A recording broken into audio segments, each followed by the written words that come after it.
ఎత్తేసిన ప్రభుత్వం, పోలవరం కట్టలేని ప్రభుత్వం, ధాన్యం కొనుగోలు చేయని ప్రభుత్వం, ధాన్యం కొనుగోలు చేయని ప్రభుత్వం, ఆత్మకు రూపాయల కరెంట్ సబ్సిడీని ఎత్తేసిన ప్రభుత్వం, ధాన్యం కొనుగోలు చేయని ప్రభుత్వం, పోలవరం కట్టలేని ప్రభుత్వం, వ్యవసాయ యాంత్రీకరణ చేయలేని ప్రభుత్వం, వ్యవసాయ యాంత్రీకరణ ఎత్తేసిన ప్రభుత్వం, క్రాప్ ఇన్సూరెన్స్ మర్చిపోయిన ప్రభుత్వం.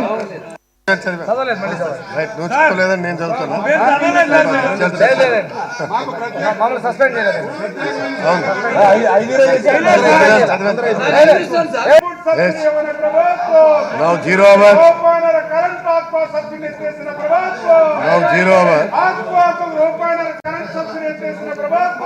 కళావతి